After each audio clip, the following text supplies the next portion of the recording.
Boteco 4.0, o podcast que explora os bastidores da inovação industrial, trazendo histórias de vida, conhecimento e muita troca de experiências. Tudo isso com um toque leve e divertido. Porque, convenhamos, assunto sério não precisa ser chato. Eu sou Cláudio Goldva, o moderador nada moderado dessa aventura. A gente só sabe como começa, a gente não sabe como termina. No episódio de hoje vamos falar sobre pessoas. Afinal, é melhor dominar a técnica ou entender o ser humano? E para esse bate-papo, recebemos aqui no Boteco 4.0, ao vivo na Expomaf, Daniela Soncini, especialista em desenvolvimento humano e organizacional, sócia-diretora da Base Desenvolvimento, e Rogério Vitali, diretor executivo de tecnologia no IAR, Instituto Avançado de Robótica. E aí galera, para quem não conhece, estamos no Boteco 4.0 e no episódio de hoje o tema é ser humano. E para esse bate-papo recebemos aqui no Boteco 4.0, na Expomaf, a Daniela Soncini, que esteve com a gente, que é da Bases. A Daniela vai trazer o lado socioemocional. E o nosso querido professor, doutor Rogério Vitali, que acabou de falar sobre robótica, por favor, subam ao palco ao mesmo tempo que a gente já vai começar o nosso Papo de Boteco. Papo de Boteco, ele é uma forma de a gente trazer inovação da indústria de uma forma leve e divertida. E aí, por favor, gente, fiquem à vontade. E vocês, já vou antecipar para vocês que aqui está o QR Code e que você pode fazer qualquer pergunta que você queira para o Rogério ou para a Dani. Pode mandar as perguntas que a gente vai colocando aqui na ordem e a gente vai se divertir bastante. Eu costumo dizer que é tudo o que você queria perguntar para uma pessoa no palco e nunca teve a oportunidade de fazê-lo, tá? Outra coisa interessante é que as perguntas são anônimas, portanto, vocês podem perguntar, inclusive, o salário das pessoas, tá? Tô brincando. Mas pode sim, pode sim. Eu não tô dizendo, por favor, gente, por favor. Estamos no boteco, sem cerimônia. Pode escolher. Se quiser sentar aqui, Rogério lá. Rogério, bem-vindo ao boteco. E aqui no boteco a gente pode ser mais descontraídos. Quer fazer alguma coisa, Rogério? Alô? Bom, já que está no boteco, né? Se você me permitir, eu peço respeito pessoal também, eu quero tirar minha gravata. Você acha que eu... Tira. Vamos lá, Rogério, por favor, né? Nós estamos no boteco. Gente, a ideia é a gente fazer agora essa interação muito mais... Obrigado. Muito mais leve, tá? Dani, você fez a apresentação, começou... Posso chamar de Dani? No boteco a gente pode. E você fez a tua primeira apresentação tal, e assistiu a do Rogério. Traga aí quais são aquelas tuas observações das...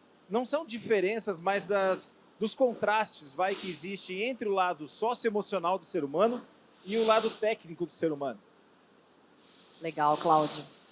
Eu acho que assim, uma coisa que me chamou muita atenção na fala do Rogério é essa desmistificação que ele trouxe com relação ao ser humano, né, que não perde o emprego com o avanço da robótica, com o avanço, né, da tecnologia, mas encontra um espaço nesse meio todo, né?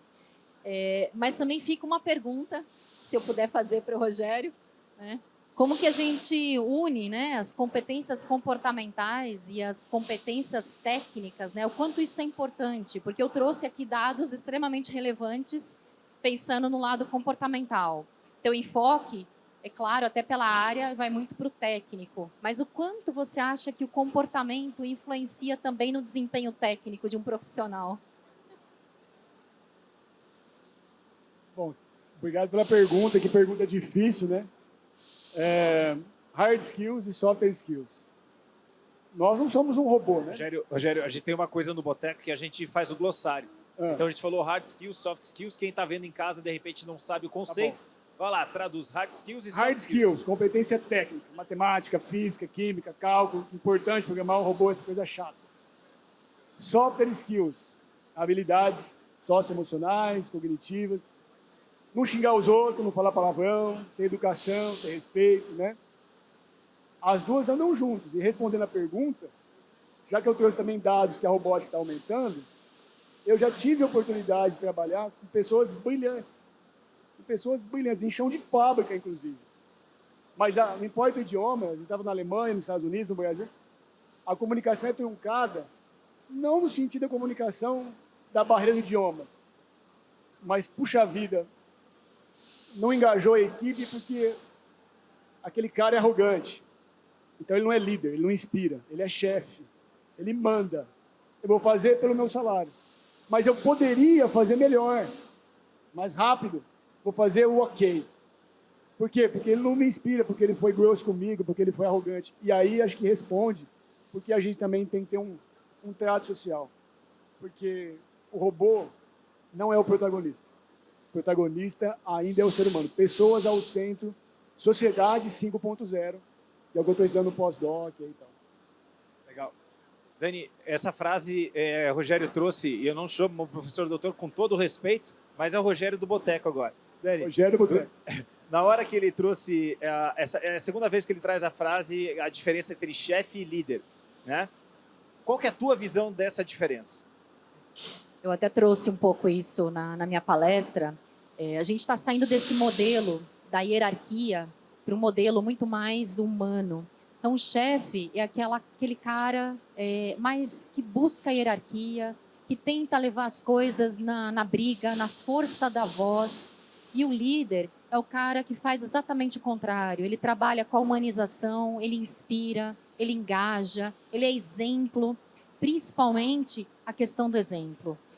Tem uma expressão que é walk the talk. Faça exatamente aquilo que você fala. Então, o exemplo na liderança é fundamental. O líder, ele precisa ser um exemplo. O chefe, ele acha que ele tem o poder de mandar. E aquela frase, né? Manda quem pode, obedece quem tem juízo. Só que não é mais assim. Principalmente com as gerações mais novas que estão chegando. Aquele líder que não tem o poder de engajar e de inspirar, ele não leva multidões junto com ele. Falando em liderança e dos desafios da liderança, foi interessante quando você trouxe ali, né, que o líder está doente, né? Foram frases bem doídas mesmo, porque eu lembrei de muitas pessoas que eu trabalho junto com elas.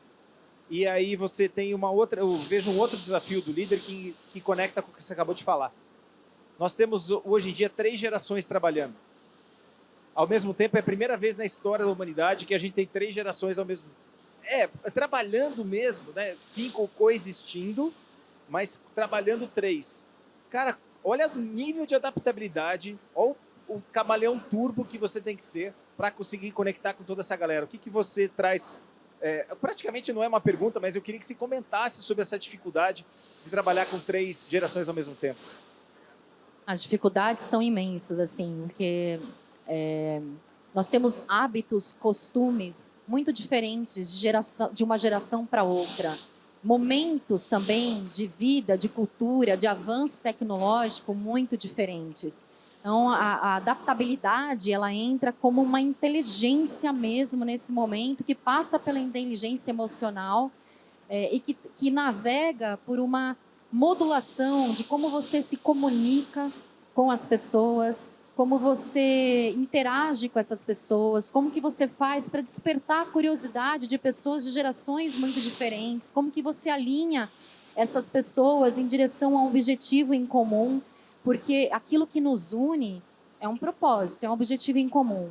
Então, o líder, que não é chefe, ele sabe que unir as pessoas é levá-las em direção a um objetivo em comum. Isso é uma das coisas que a gente pode fazer para navegar melhor nesse mundo de múltiplas gerações. É menos ordem, mais influência, então? Sim, com certeza. Então o líder tem que ser influenciador também? Tem que ser muito influenciador. Influenciador analógico.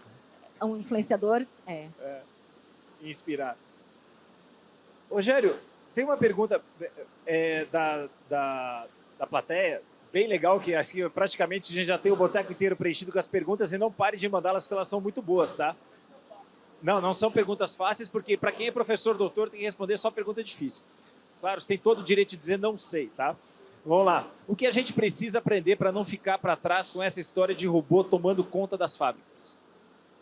Acho que você trouxe isso, mas eu gostaria que você reforçasse aqui. Obrigado para quem fez a pergunta. 3 coisas chatas que as pessoas não gostam, acham que não serve para nada. Foi um estupro que a gente aprendeu na escola. As 3 coisas chatas são matemática, física e química. E um pouco de lógica ajuda. Aí vem uma outra pergunta. Aí, se você dominar isso, os robôs não vão tomar conta das fábricas. Por quê? Você vai programar os robôs. Aí tem a pergunta seguinte, olha só que legal. Quem já trabalha há muito tempo tá? Já teve o seu momento para aprender matemática, física e química, beleza? Então, quem já trabalha há muito tempo na indústria consegue se adaptar fácil a essas novas tecnologias? Boa pergunta. Na minha exibição, eu falei dos 40 mais. É um jargão, né? Mas como pouca gente conhece, eu estava com o pessoal do som lá, né? Eles até queriam pegar meu LinkedIn e tal. O que é 40 mais? É quem tem mais de 40 anos de idade. Tem já os seus Você cabelos apontou para mim, brancos. E aí?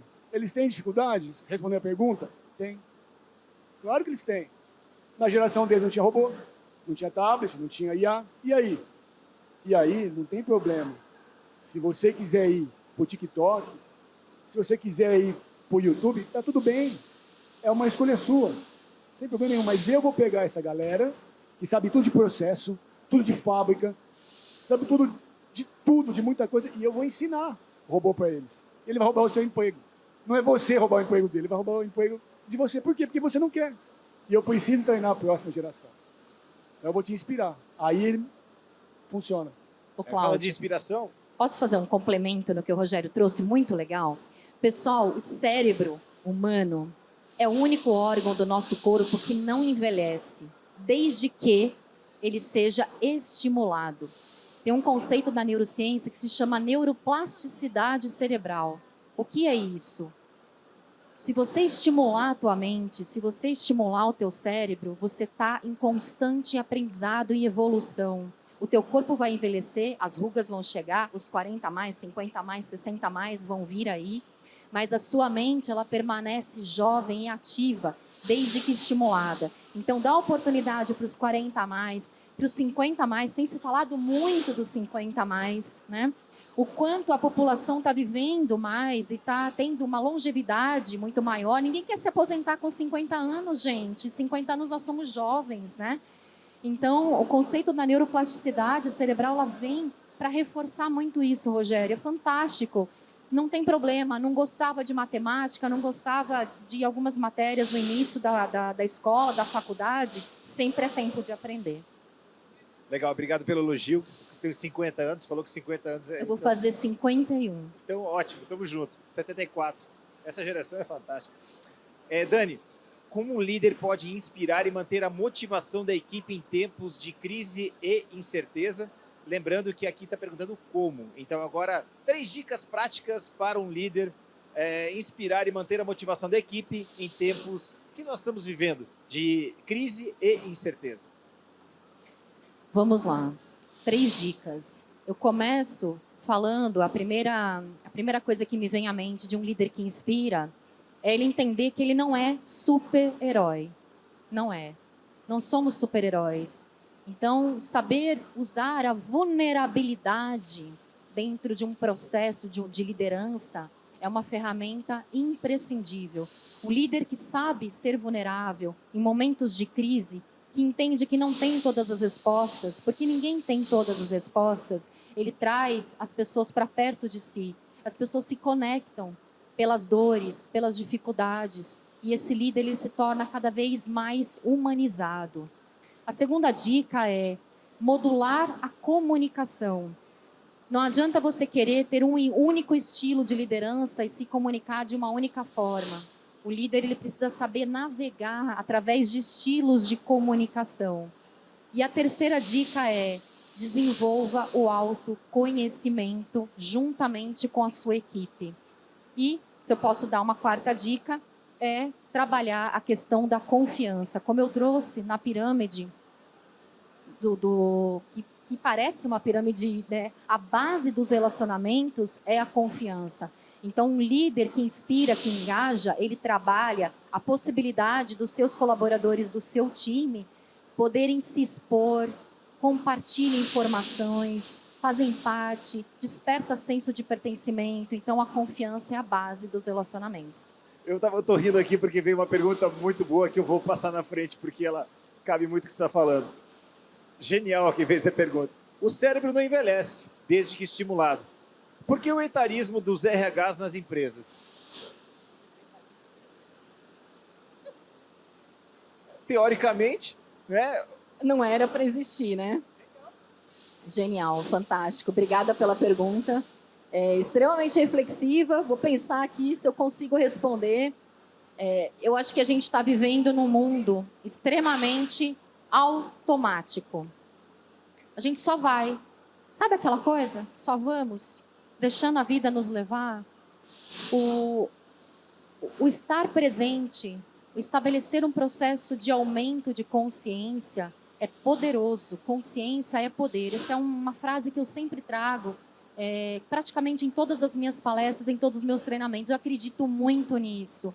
E eu acho que assim como a população, de uma forma geral, o RH também parou nesse sentido. Também parou e também está ligado no automático. Acho que o mundo acelerado, o excesso de demandas, as pressões, o RH tem que fazer essa interface entre os colaboradores e o alto escalão. Na minha opinião, o RH também está vivendo um piloto automático e perdendo grandes talentos nas organizações. Precisamos inovar o departamento de recursos humanos, então. O departamento de recursos humanos, e agora eu vou defender um pouco o RH, viu, Cláudio, porque eu trabalho com treinamentos em empresas e é interessante porque o RH, ele busca treinamentos para os colaboradores e para a liderança. O RH contrata profissionais externos para desenvolver as pessoas, mas não tem budget, não tem verba para desenvolver a si mesmo. Então, eu acho que isso é uma mudança que precisa acontecer e precisa acontecer rapidamente. O departamento de recursos humanos precisa da máscara de oxigênio para cuidar de si próprio, para depois poder cuidar do outro. Super. Precisa da máscara também. Aquela foto, aquele slide combina muito com o departamento. Legal, muito boa essa reflexão. Rogério, olha só. Quais são as diferenças? Vamos fazer uma pergunta técnica para você, que eu acho que você vai adorar essa pergunta. Quais são as diferenças entre as áreas de mecatrônica e robótica? E qual a área, na sua opinião, é mais promissora? Acho que essa eu acertaria. Vamos lá.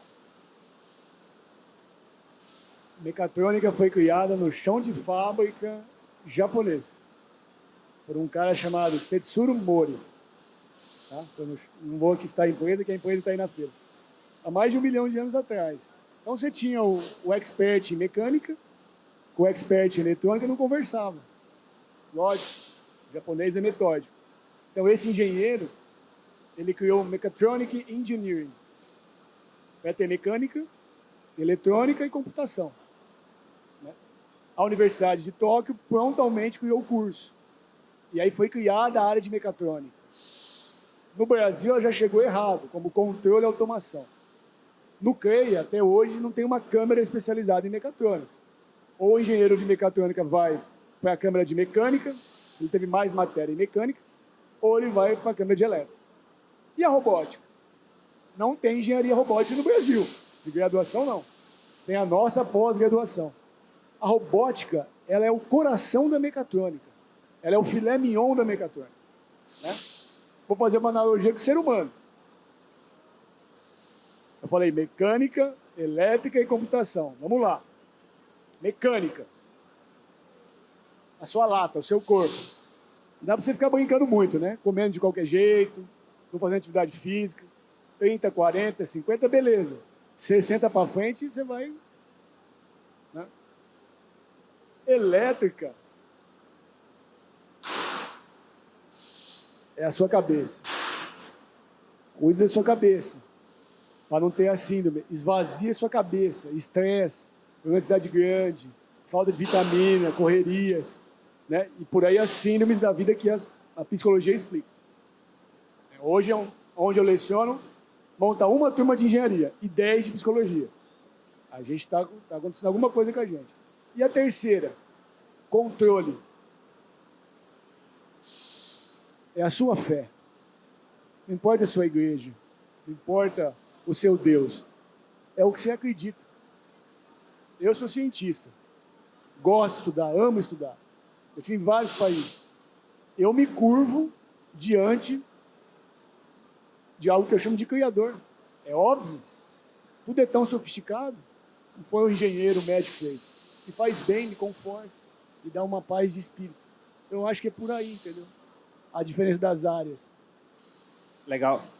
Dani, acho que alguém leu um livro aqui muito famoso. E a pergunta é, fale um pouco de mindset fixo e mindset de crescimento com foco na gestão de pessoas. E qual a importância? Nossa, sensacional. Conecta muito com o que eu trouxe. Adaptabilidade é uma skill, né, uma competência que só acontece para quem tem mentalidade de crescimento e não mentalidade fixa. O que é mentalidade de crescimento versus uma mentalidade fixa? Mentalidade de crescimento é você estar aberto para mudanças, aberto para oportunidades, aberto para entender que você não sabe de tudo, aberto para reaprender, aberto para desaprender e aprender novamente. Você olha para os teus erros e entende isso como uma oportunidade de acertar novamente. Então, ter uma mentalidade de crescimento é você crescer através das dificuldades, através dos obstáculos, das adversidades. Uma mentalidade fixa é aquela que acredita, é a pessoa que fala assim: eu sempre fui assim e não tenho mais jeito. Nasci assim e não vou mudar. Isso vai de encontro até com a questão da neuroplasticidade cerebral que eu acabei de comentar.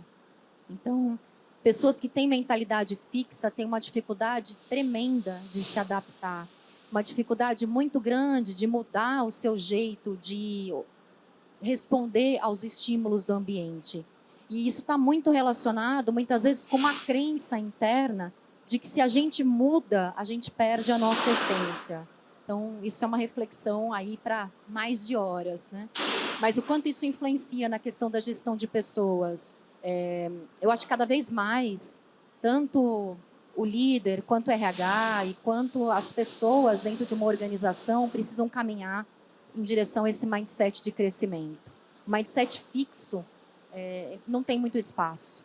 Atualmente, nesse mundo em constante mudança, em constante evolução, um mundo tão complexo como a gente está vivendo, aquele que não está aberto para entender coisas diferentes, para reaprender, ele não vai para frente, realmente. Quem quiser mais referências sobre o que a Dani acabou de trazer, vou mencionar a autora, porque quem está assistindo em casa pode querer se aprofundar nesse assunto, né? Carol Dweck, e o nome do livro é Mindset, né? Que ele ficou muito famoso e tal, e realmente é uma obra científica, porque ela foi através dessa pesquisa que ela conseguiu descobrir esses dois mindsets. Foi uma pesquisa bem profunda, é bem legal essa história. Rogério, na sua opinião, por que o Brasil está tão atrasado na área de robótica? E isso seria um reflexo de não termos nenhuma montadora de veículos 100% brasileira, por exemplo? Uau, hein? Só pergunta fácil. Vou responder de trás para frente. Nós somos o primeiro do mundo em robótica. É uma atividade voluntária que eu faço com as crianças. Trabalhos feitos por professores, engenheiros, pedagogos, numa coisa chamada STEM, né, ou STEAM, que é a competição de robótica da LEGO, da First LEGO, que é o maior projeto de robótica pedagógica do mundo. A gente é o primeiro do mundo. Só que robótica educacional. Em robótica industrial, reflexos são os índices de competitividade. Vamos fazer uma integração, colocar o robô com uma máquina que você está vendo. Você viu na feira, é difícil. Por que eles conseguem fazer mais rápido e melhor? E a gente não? Porque a gente está mal qualificado, tem uma disparidade enorme da universidade, da academia com a indústria.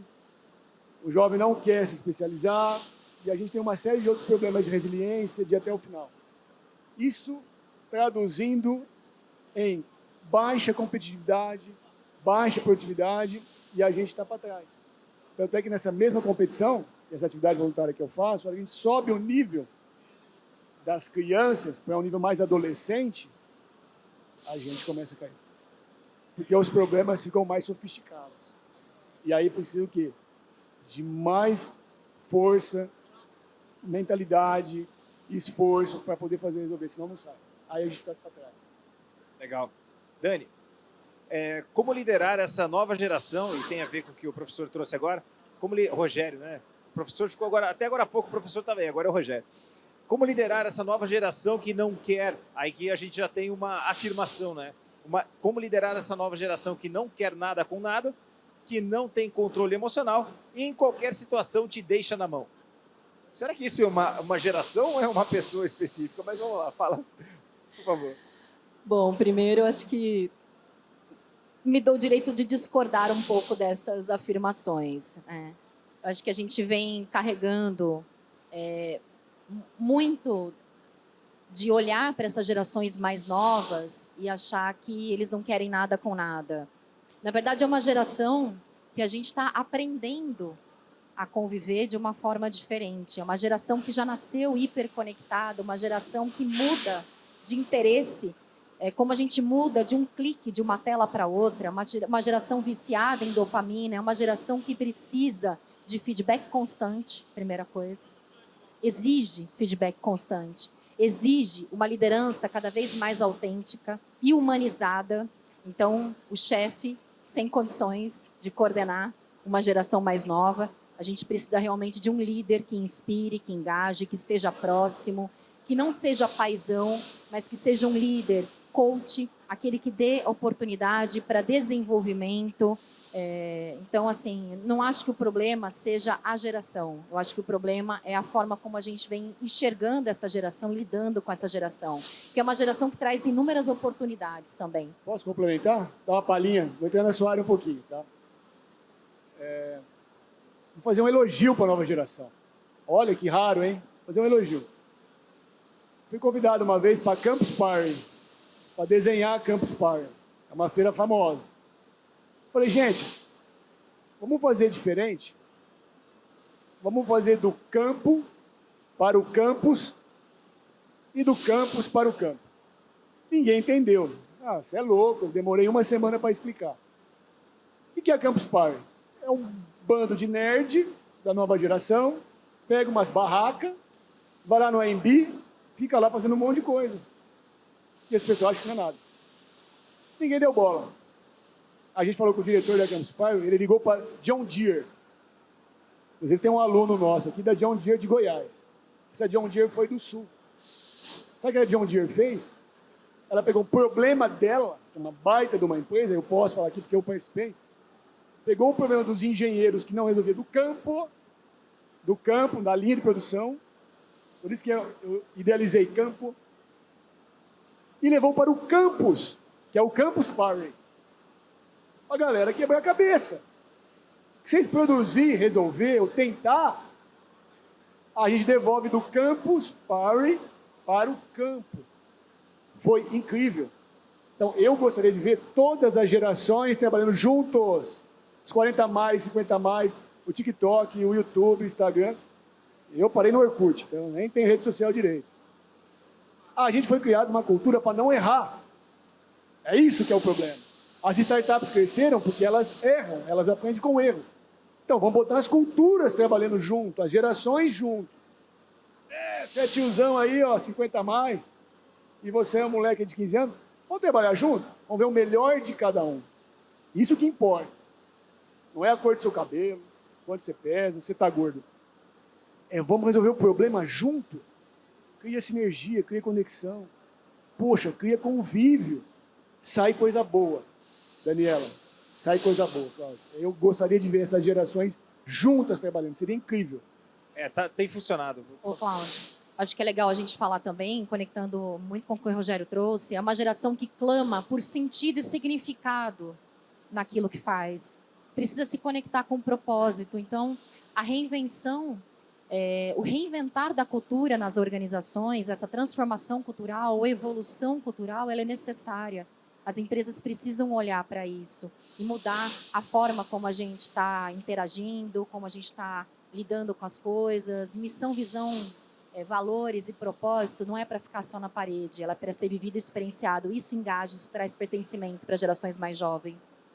Ó, vamos para a prática. 2 gerações aqui, ó. O filho e o pai. O pai e o filho. Um é professor do Senai aposentado, o outro está começando a carreira agora. Aí, ó.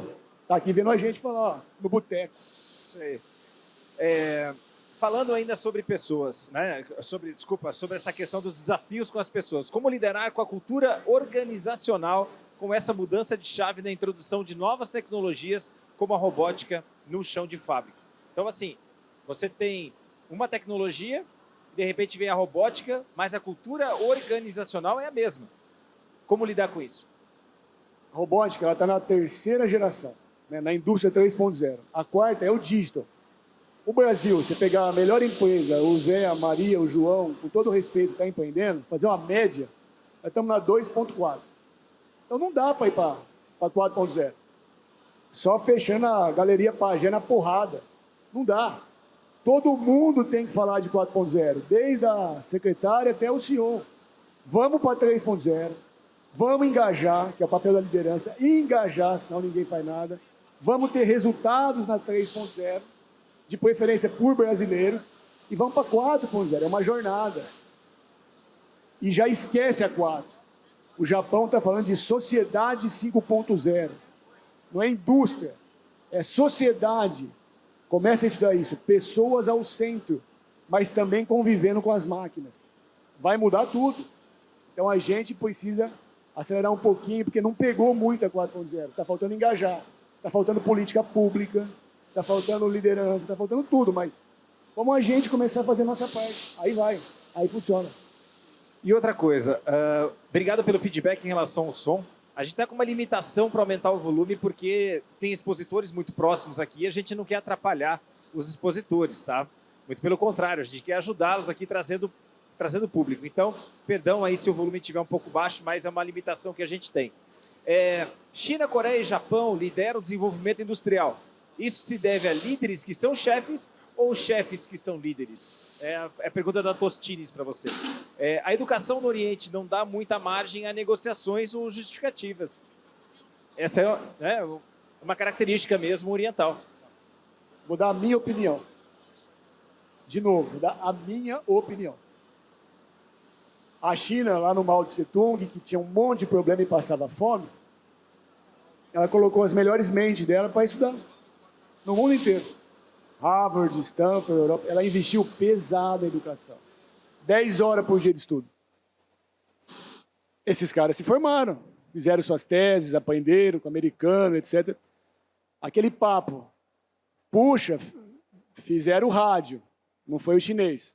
O chinês copiou e diminuiu. Copia, não respeita a patente, etc. Não tem qualidade, já foi.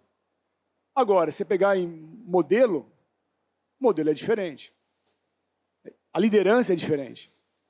Uma economia aberta, livre mercado, vai empreender, America First, ok? E outro é comunista, socialista. Eu não vou entrar em política, mas eu vou te falar uma coisa importante. Quem decide o futuro da China, do Partido Comunista, e com todo respeito a humanas e biológicas, são os engenheiros, que têm uma visão diferente. Não quer dizer que são menos humanos ou não. São cargos de engenharia, eles decidem, o Estado decide. Você pode concordar ou não, mas não falta nada para o professor desenvolver. Não falta nada de suplemento, não falta nada de consumível. É um modelo que está dando certo. Esquece direita e esquerda, que bobagem. Pensa que você é brasileiro, vão dar o melhor. Agora, não importa se você é comunista, socialista, capitalista. Vamos analisar resultado? A pergunta é resultado. No final é resultado. Dá um exemplo prático. Tá bom. Vou dar um exemplo prático hoje. A Juliana pode confirmar, se eu estiver mentindo. Problema de idioma. A gente estava num stand. O brasileiro, para comprar a máquina, falar com o chinês. Não fala, é difícil.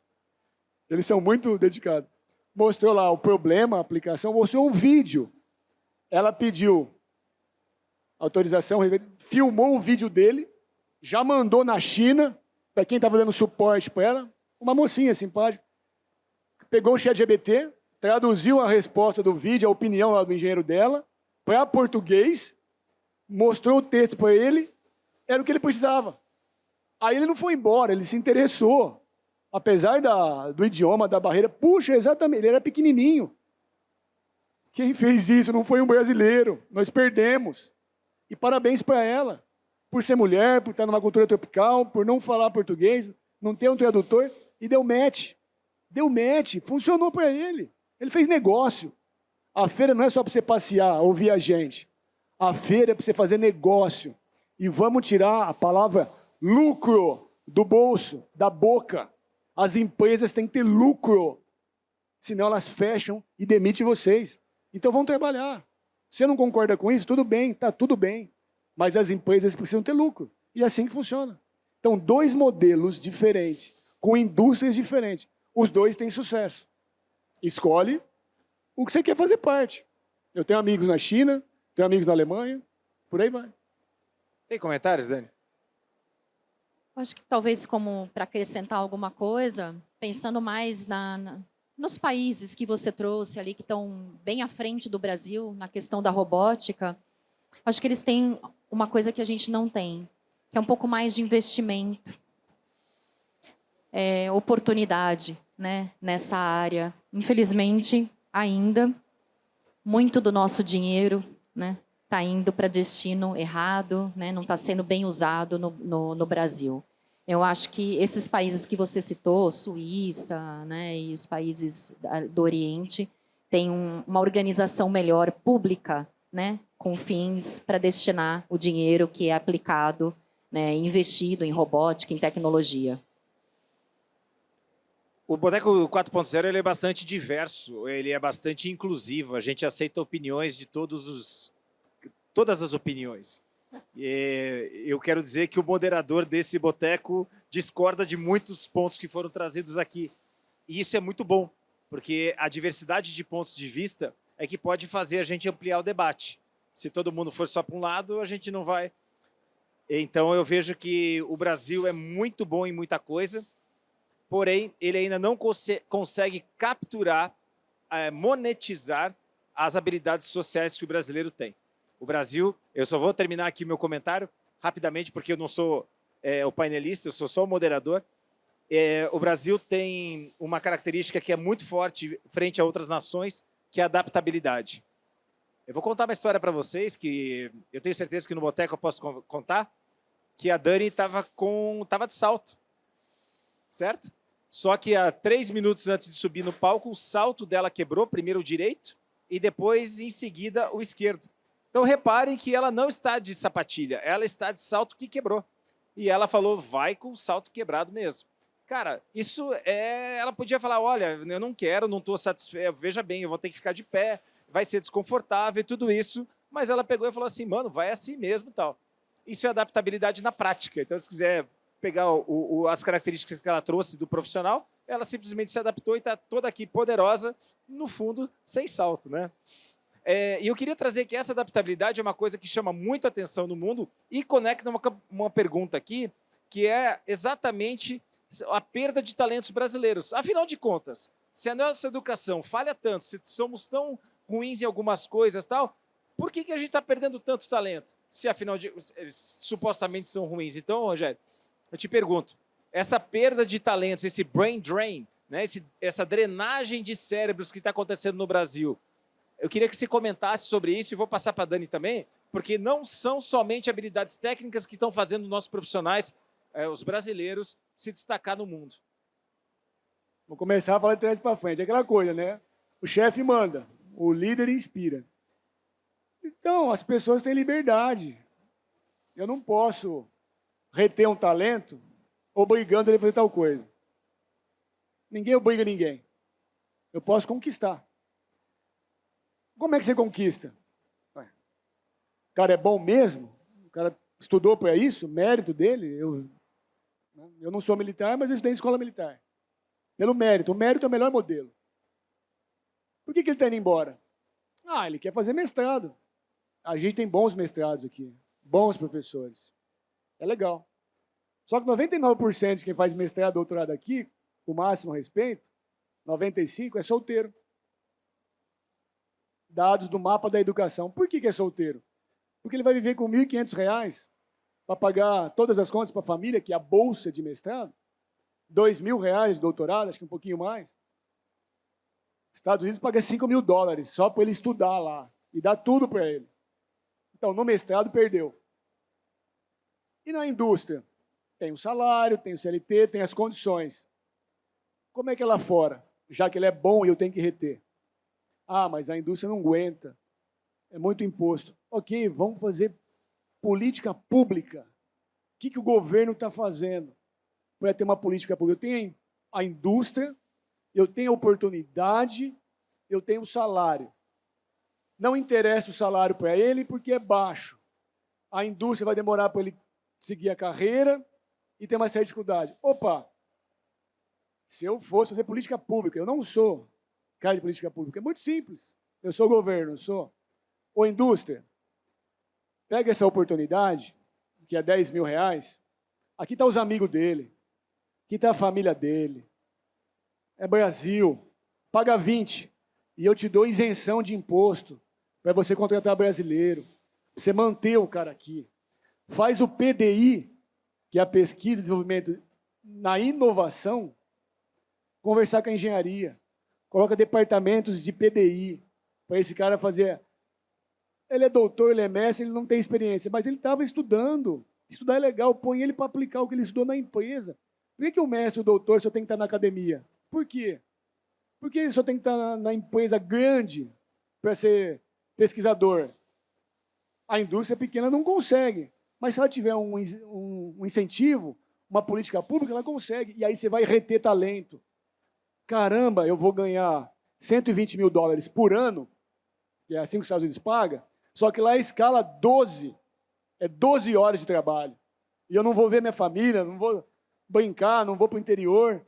E eu converter os $120.000 no mês, multiplicando por 5, vai dar ali 15, 16, R$18.000. Eu estou ganhando 20 aqui no Brasil. Vou ficar no Brasil.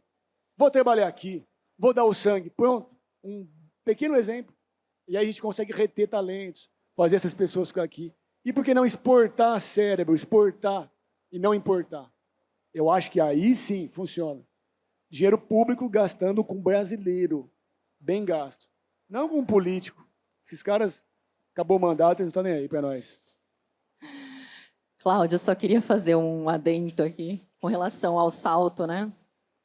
Acho que isso é um exemplo de mindset fixo, mindset de crescimento, um exemplo real, né? Eu podia ter entrado aqui no palco me sentindo uma derrotada. Poxa vida, meu salto quebrou, e agora o que eu vou fazer? Né? Como é que eu vou lidar com isso? Né? Isso já mexe com a minha autoestima, já chego fraquejando no palco, vai estar tudo errado para mim, hoje não é meu dia. Eu poderia pensar isso. Mas eu não pensei isso. Pelo contrário, eu falei, o que as pessoas falam quando vão entrar numa peça de teatro? Não é quebra a perna? Eu falei, então eu não quebrei a perna, eu quebrei o salto. Isso é sorte para mim. Isso vai me dar sorte.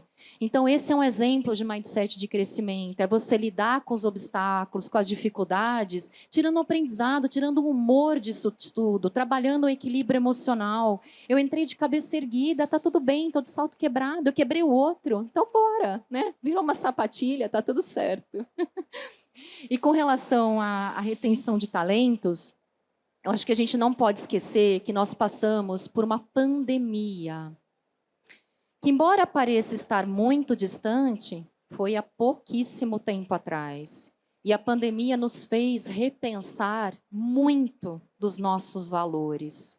Aquilo que fazia sentido antes já não faz sentido mais.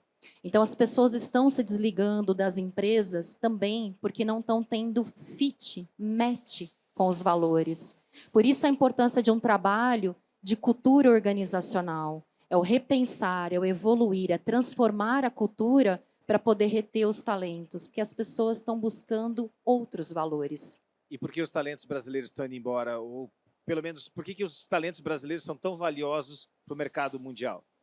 Porque o brasileiro, em geral, é um povo muito... Nós somos muito criativos. Muito. Gente, a gente dá um jeito para tudo. E essa criatividade que tá aqui, está no sangue, está na raiz, né, faz parte da nossa cultura, ela é imprescindível no dia a dia das organizações. A gente, né, faz do limão uma limonada, fácil.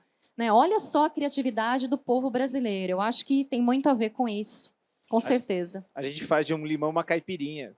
Que os outros fazem limonada. A gente Até já que está no boteco, né? Até das pessoas que quebram o salto.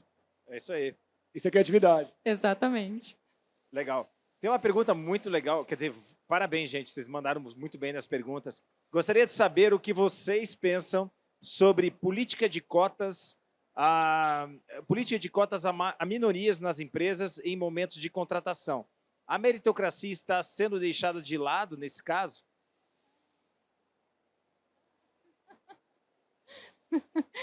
E pior, vai ficar gravado, vai ter gente vendo de casa. Ai.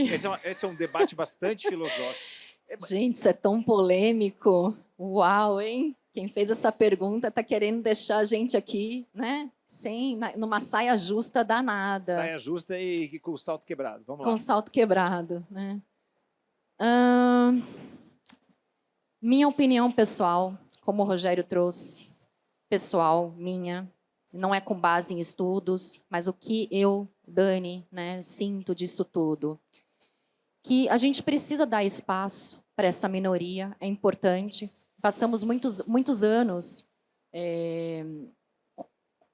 uma sociedade predominantemente dominada por pessoas brancas e de uma certa classe social. Quando a gente vai ali, pensando até nas mulheres, né, eu tenho tido a oportunidade de ministrar diversas palestras para mulheres, o quanto a mulher sofre discriminação só por ser mulher, então a mulher negra muito mais. Então, você ter cota racial, você ter cota para PCD, para pessoas que têm necessidades especiais, eu acho que realmente é muito importante, porque você traz a inclusão, você traz a diversidade, você traz riqueza para dentro do mercado de trabalho. Por outro lado, eu acho que isso está um tanto abusivo em alguns pontos, né? Deixando de lado realmente a meritocracia. Vamos falar de universidade. Né, os jovens estudam tanto para passar numa universidade, de repente as cotas vêm e acabam abocanhando, né, um número de vagas, e aí a gente vê pessoas 2, 3 anos estudando para entrar numa faculdade pública. Particular, quem tem dinheiro, paga e entra. Agora a pública, as cotas realmente têm sido um problema, e eu acho que isso tem que ser repensado. Rogério. De calça curta. Eu tenho habeas corpus, né? No boteco tem o habeas corpus. Isso eu não garanto, parceiro. Eu não vou sair Você falou mal dos daqui, advogados, né? E dos médicos, cara. Ainda bem que não estava gravado. Agora tá, olha só, vai lá. Tá bom, mas eu mantenho o que eu falei deles. Vamos lá. Eu tenho que responder? Se eu sou a favor ou contra? Cara, senão você não vai... Eu posso dar 2 exemplos ou eu tenho que sair de cima do muro? Dá 2 exemplos, vai lá. Tá bom. Vou dar um na academia e um na indústria, pode ser? Depois eu me posiciono. Ou você quer que eu me posicione já? Fica tranquilo, cara, pode ir. Tá bom, vamos lá. Eu sou 1000% contra. E eu gostaria de poder explicar. Gostaria que vocês pudessem me entender e compreender. Eu não sou militar, mas eu estudei em escola militar. Nós aprendemos pelo mérito. Pelo mérito. Honra e glória, cultura japonesa. Puxa, eu entendo e compreendo também que é difícil para o cara entrar na USP, no ITA, que veio de escola pública, que é vulnerável, que não teve oportunidade, concorrer com o cara do Objetivo, do Poliedro. Não dá. Educação de ponta, Albert Sabin, né, Colégio Marista. O problema não é a cota. O problema é quem paga a escola. Pega essa pessoa que não teve oportunidade, que a família não tem condições de pagar, coloca o pobre, o vulnerável, na mesma escola do rico, e acaba com a cota, e deixa ela disputar a vaga de igual para igual, por mérito. Mas é mais barato dar a cota, é mais barato dar a vaga, do que pagar 10 anos de escola para o melhor vencer. Porque o mérito é isso, é o melhor. Pega o Dr. Ray. O Dr. Ray é um brasileiro, filho de empregada doméstica. Ela entrou em Harvard e ele fez medicina em Harvard. Venha público falar que está com câncer. Está desde 1968 sem comer uma pizza. O cara é regrado. Por que está com câncer? Porque ele tem que operar, fazer cirurgia plástica em uma celebridade. Ele faz em 10. Então, do ponto de vista de saúde, ele é um exemplo. Mas a cabeça deu um câncer. Então, acho que tem que estar todo mundo estudando junto e disputar a mesma vaga. E sem cota na universidade. Na indústria, sou contra ou a favor? 1000% contra. Eu quero poder explicar. Eu quero que você me entenda. E eu quero que você me respeite também. Se você não concorda, tudo bem. Mas já que é a minha opinião, eu vou te contar. E eu posso falar isso, tá? A Volkswagen é altamente criticada porque tem 90% de homens. Não tem quase mulher, LGBT. Você pode ser o que você quiser. perde um monte de benefício. E tem outras fábricas também. Como é que você entra na Volks? Por mérito. Tem um Senai lá dentro. Seja o melhor do Senai, a Volks cria a vaga para você. Agora, o que acontece na empresa é o LGBT, é a pessoa negra, não ter oportunidade. Isso eu sou contra. Abriu a vaga de gerente, eu acho que não tem que ter política. Abre a vaga de gerente para todo mundo disputar. Para a mulher, para o negro, para o LGBT, e vence o melhor. Eu não tenho nenhum problema em perder para uma mulher. Eu não tenho nenhum problema em perder para o LGBT. Nenhum. E vou dar um beijo e vou dar um abraço. Se ela é melhor que eu, se ela estudou mais que eu, se ela é mais competente que eu. Agora, eu tenho todos os problemas. E vou ter problema contigo. Se eu perder para você, porque o cara lá falou que você é mulher, vou provar o que eu estou falando. Fui na Natura. Natura é minha cliente, põe a serviço lá. Tá? 90% tocado por mulheres, na fábrica. O problema não são as mulheres. O problema é a política da Natura. Tem mulheres héteras sendo assediadas por mulheres homoafetivas, sabia disso? E é chato. Tem homens héteros, altamente qualificados, altamente por meritocracia, não sobem porque são homens. Se você acha natural o máximo, se você se identifica com isso, está tudo bem também. Está tudo bem. Mas se não, a gente precisa conversar sobre isso, então vamos conversar. Eu defendo pelo mérito. Sempre pelo mérito. Sem cota. Zero cota. Se as pessoas não conseguem disputar pelo mérito, é outro problema de política pública. Vamos abrir vaga de gerente para todo mundo e vence o melhor na indústria. Vamos colocar todo mundo para fazer uma boa escola e disputar a mesma vaga na USP, no ITA, na Unicamp. Aí faz sentido. Sempre pelo mérito. Então eu posso dar minha opinião, desculpa discordar, é isso que eu penso. Cláudio, eu acho que quando a gente vai para os extremos, nunca é bom. O que eu quero dizer com isso? Todo ser humano tem aquilo que a gente chama de vieses inconscientes. O que são vieses inconscientes? É tudo aquilo que a gente herda de julgamento, de crença, culturalmente. Herdamos dos nossos pais, da escola do qual a gente faz parte, da nossa família. E até o nome inconsciente, porque a gente acaba julgando as pessoas, criando estereótipos sem ter consciência sobre isso. E aí, a questão da igualdade, ela fica numa balança comprometida, porque como é que eu vou dar oportunidade se eu sou um entrevistador, eu estou entrevistando alguém, e eu tenho um viés inconsciente ali, um julgamento, que eu não quero uma pessoa que tem uma opção sexual diferente da minha, eu vou criar esse julgamento de forma inconsciente e não vou dar possibilidade para abrir a diversidade dentro da organização. Então, só que ao mesmo tempo, a questão das cotas também estão matando a meritocracia. Então, acho que tudo que é para o extremo é ruim, é penoso. A virtude é o meio. Estamos finalizando e a gente no Boteco 4.0, lembrando, gente, Boteco 4.0 está no Spotify e no YouTube, e esse episódio aqui estará tanto no Spotify quanto no YouTube. A gente termina sempre deixando referências para que o público possa acompanhar o que vocês estão acompanhando, saber o que vocês sabem, ou seja, a gente gostaria que vocês influenciassem o nosso ouvinte, a nossa ouvinte. Dani, o que você sugere para o nosso público para ler, assistir? O que você deixa de inspiração para o nosso ouvinte, para a nossa ouvinte? Olha, Cláudio, tem 2 livros que acho que foram divisores de águas para mim. O primeiro é A Coragem de Ser Imperfeito, da Brené Brown. Quem não leu esse livro, eu recomendo que leia. É um divisor de águas. Por quê? Porque nós somos muito bons em nos auto-sabotarmos. O que a gente faz de melhor é sabotar a si mesmo, a nós mesmos. E quando a gente entende que não somos perfeitos, né, que podemos lidar melhor com as nossas imperfeições, nós paramos de nos auto-sabotar, porque aquele excesso de perfeccionismo, a gente começa a lidar melhor com isso. A gente faz as pazes com as nossas imperfeições. Isso é libertador. Então, esse é um livro que é um divisor de águas para mim. E se eu pudesse citar mais um, é O Poder do Agora, do Eckhart Tolle.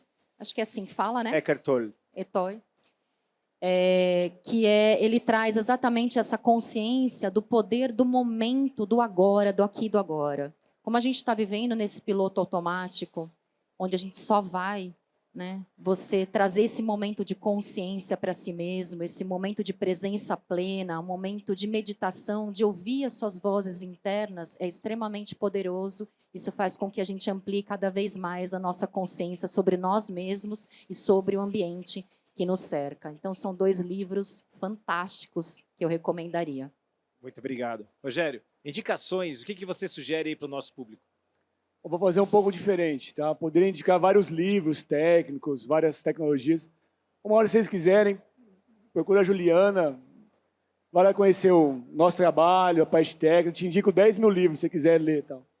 Eu quero deixar para vocês uma reflexão. E isso é mais profundo. Vou fazer um pouco diferente, como foi comigo.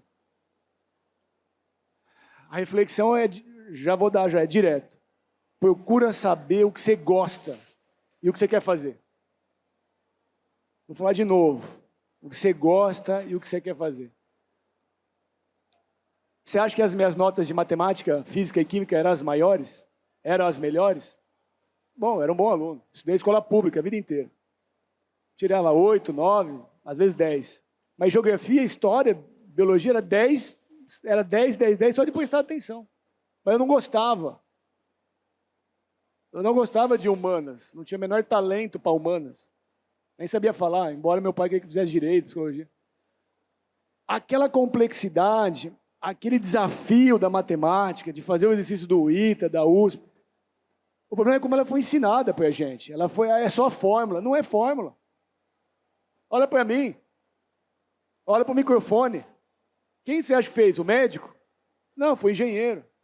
Olha para o estelão, olha para o carro que você anda. E não tem papel social nisso? Lógico que tem. O carro transporta as pessoas, o avião também. Mas eu gostava de exatas. Então eu queria fazer engenharia e fazer a diferença na vida das pessoas. Fazer algo importante, algo grande. Eu gostava disso, eu gosto, eu amo o que eu faço. Eu sou apaixonado pelo que eu faço. Então a reflexão que eu gostaria de deixar para vocês é: esquece a escola, esquece a empresa, a vaga. Cara, eu gosto de robótica, eu quero fazer isso mesmo. Vai atrás e vai ver. Não, eu não gosto. Eu gosto de psicologia. Cara, eu me amarro. Então faz psicologia e vai além.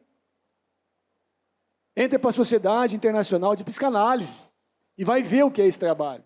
É um caso clínico homem e um caso clínico mulher. Você vai fazer 10 anos de psicanálise, de dar o psico, a formação do pensamento.